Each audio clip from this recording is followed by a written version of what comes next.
Hey all you ghouls, geeks, and scream queens. I know you've missed me, and I've missed you like crazy.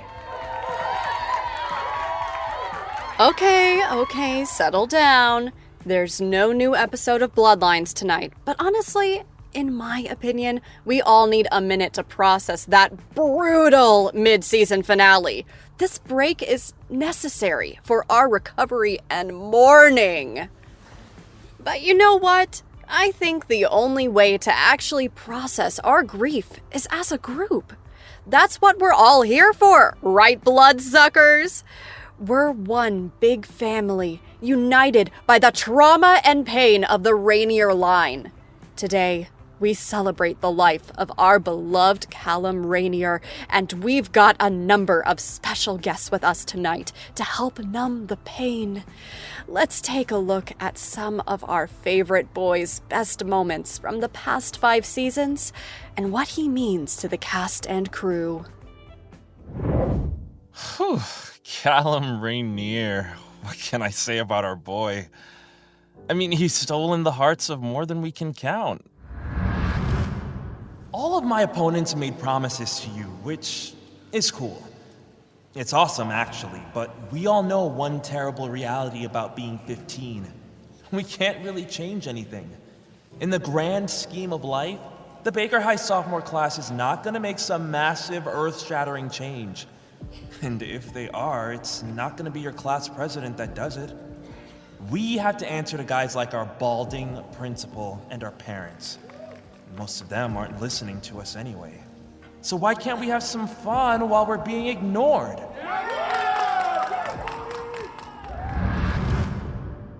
What does Callum mean to me? Oh, gosh. What a loaded question. I mean, he didn't start out too hot, did he? This is incredible? total bullshit. I mean, vampires? Really? Everything's finally going good, and then we have to deal with vampires? We saw them, Cal. One of them almost killed you. Because our parents, are following some centuries-old promise to protect humanity? And we're just supposed to put our lives on the line forever because of it? Yeah. I think we are. Well, that might be great for you, but I can't drop everything and fight some creatures of the night. Why not? I'm class president! I see a lot of myself in Callum, you know? I think I always have. Sure, he's a little unreliable, but he knows what he wants. And he shows up when it counts. Stay inside. I'll go get help.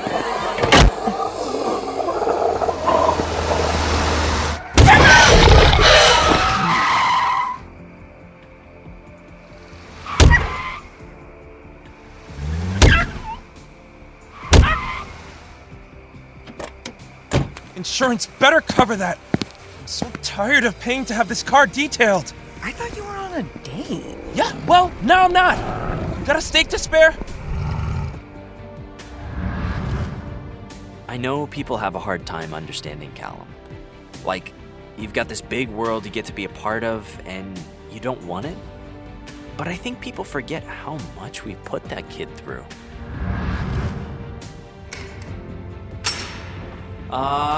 Callum, how nice of you to join us. Lily here is not the greatest conversationalist. How do you sit through dates with her? Do you do all the talking? Generally, I don't tape her mouth shut. Not very gentlemanly, you know. Thanks for the tip. Everything's gonna be okay, Lil. See, bud, this is why women have trust issues. Cute guy like you comes in, flashes some biceps and a smile. And then, when things get tough, they lie. Lily, just stay calm. I promise. funny thing about a stake through the heart, it'll kill just about anyone.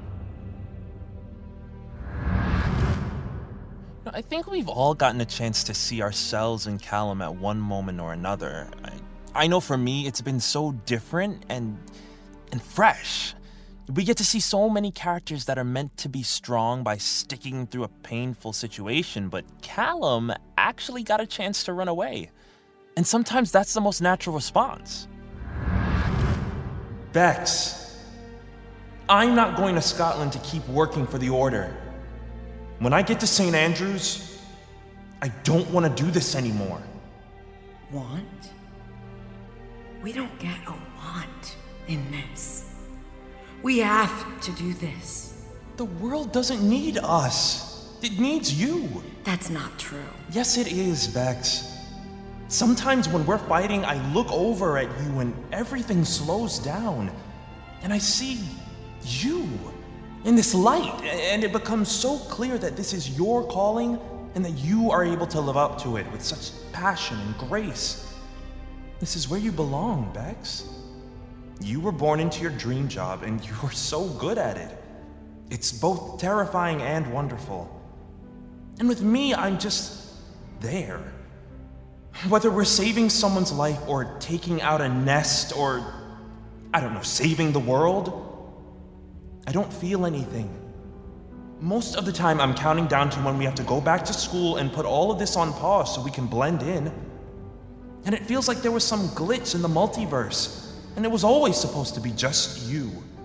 This big world-saving destiny, it's always been for you. The world is so unbelievably lucky to have you. What are you saying?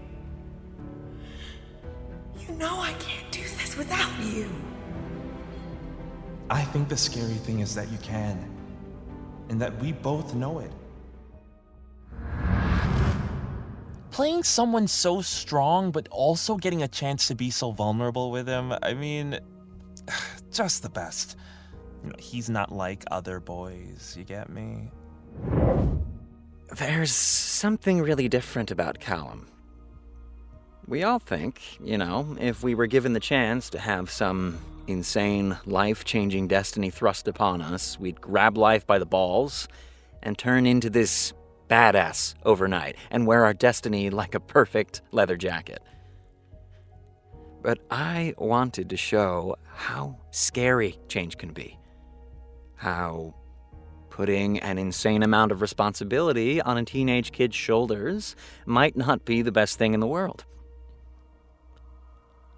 No, I don't think anyone but Freddy Graves could have played Callum Rainier. I mean, fighter of the undead? He's literally named for it. Freddy is just exactly who you want across from you in a scene. Freddy's kind, he's goofy, he's got way too many dad jokes up his sleeve. He's Freddy Graves. There's not really any other way to describe him. I don't think Bex could have asked for a better brother than Callum. They're not always on the same page, but when it matters, there's no splitting up that twin connection. Don't you ever get tired of this? You'll have to be more specific. The villain shtick, you know? Killing people, kidnapping hunters, being at war. You're just making choices to perpetuate it. Oh, darling. Here's the thing about war. It changes. It morphs.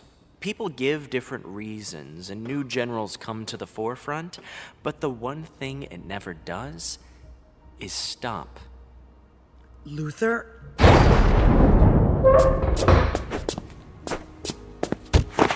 What in God's name? No, don't get up on account of me, Luther. I can see you're a terrible host. Callum, you came back. I always will. I'll always come back for you. Are you trying to do a Scottish accent right now? I think it'll always kill Bex that she couldn't return the favor. But that's life, right? Not all of us get to make it out alive.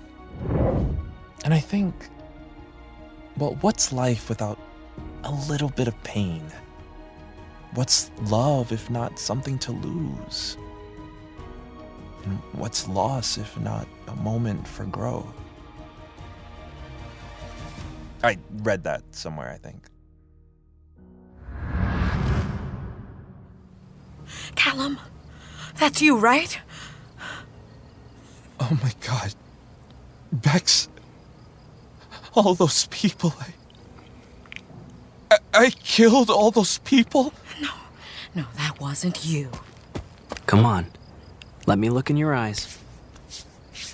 That's you, then? No trace of the nasty little beastie that's been causing us all of this trouble? Take your hands off me, Luther. That's our boy. Let's get you on your feet. Bex, you have to believe me. But he said I would never... It's okay. No, Bex, you have to know that I love... God, you two can really go on, can't you? Callum! Oh, don't look so surprised, Bex. I did warn you. I prefer to play with my food. Losing Callum like that? No. I don't think Bex will ever recover. How could she?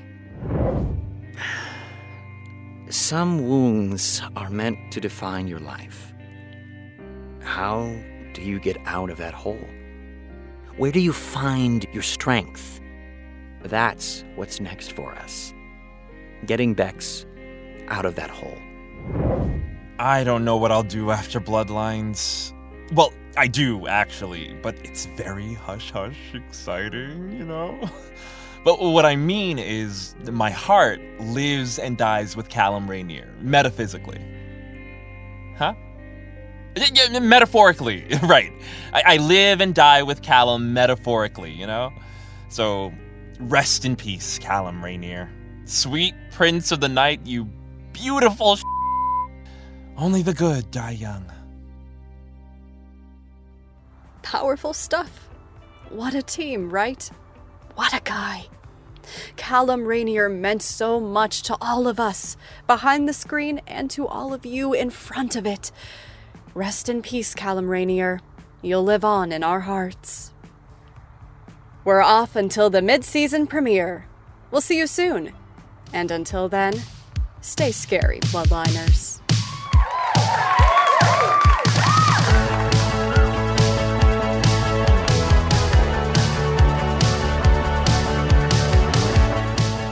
This episode of Behind the Screams was written and directed by Marissa Tandon. It featured Madison Garris as Jocelyn, Torian Brackett as Callum and Freddy, Casterine Villar as Bex and Lucy, Alex Bankier as Warren, and Dallas Seeker as Luther and Cameron. Sound design was by Newton Shuttlecotti, with additional sound design by Alexandra Tandon. To keep up with our show, follow us on social media at That Vamp Show, or join us on our website at tandonproductions.com.